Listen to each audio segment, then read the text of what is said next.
Hi, this is Satish Venkat Subbu. Welcome to cybermithra video series. Today I am going to talk about how drones are being misused by cyber criminals for committing cyber crimes. I will be providing today a background to the cyber crimes done using drones, then explain how these drones are used for cyber crimes, how to protect oneself from such cyber crimes, and will end with what are the legal and other remedies available to the victim. As you are aware, in the last few years, drones have become cheaper, accessible, simple to operate, powerful, silent, and easily programmable. And some of them also include natural language programming, leading to cyber criminals using it more and more for cyber crimes. A drone is a small flying machine that can be used for various positive purposes such as aerial photography, fun, search and rescue operations, crop spraying, livestock management, and many more. And your first encounter would be in marriage halls where you see it being used for photography. From a cyber criminal perspective, drones are an ideal tool to carry out malicious attacks because they generally provide a greater layer of separation between the bad actor, the aircraft, and the actions executed, and the victim. So that provides them a easy deniability to the crime. Drones, along with Raspberry Pi, which is a small single board computer, camera, mobile battery, memory card, and a wireless router with an infrared emitter, is all that is needed to commit most of the cyber crimes I'm going to talk about, like hacking, man in the middle attack, to listen to the data traffic, voyeurism, and sextortion, which is cyber blackmail. Next, I'm going to talk about how drones are used for cyber crimes.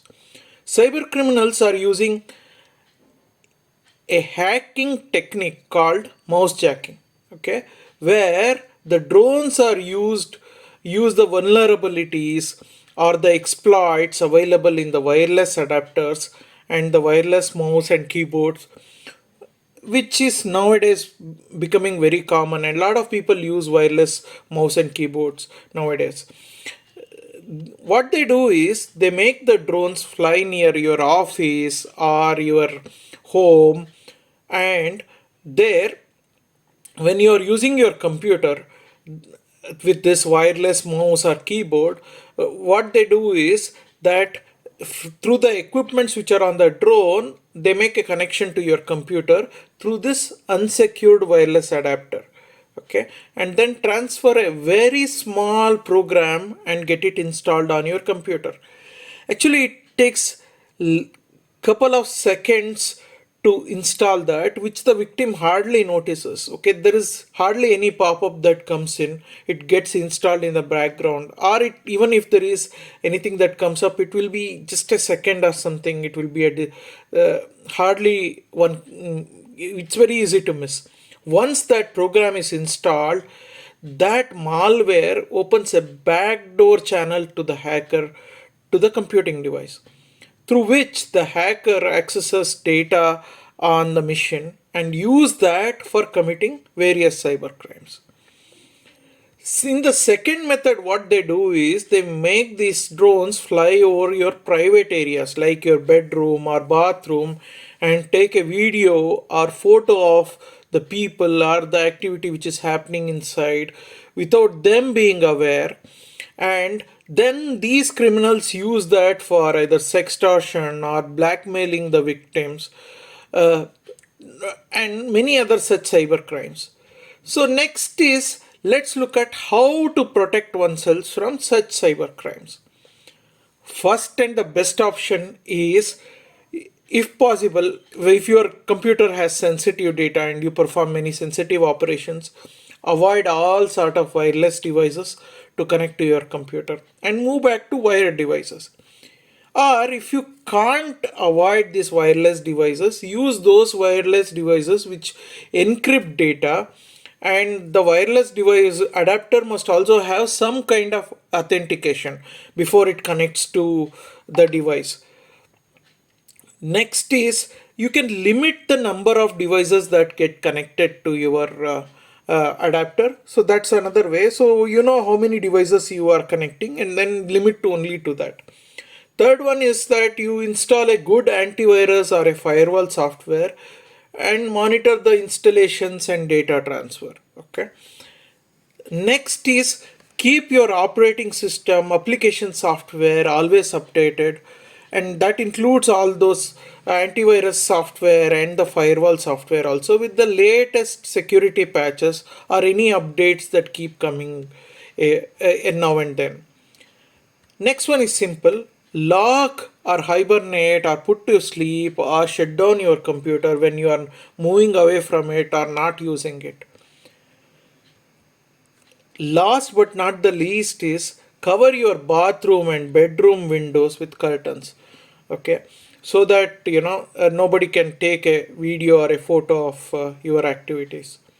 Even after doing all these things, if you are a victim to such cybercrime, what you do is you call 1930, which is the cyber helpline number, and file a complaint, or you can do it online at www.cybercrime.gov.in.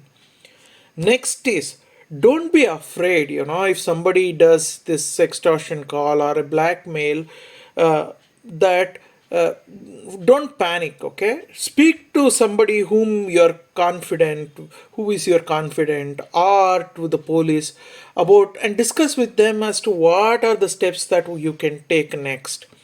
Okay, and then change your password and pins of if you feel that like you have been mouse jacked or you have been hacked. Then change your passwords or pin to your banking accounts, email, social media, or anything, any such accounts which you feel are important.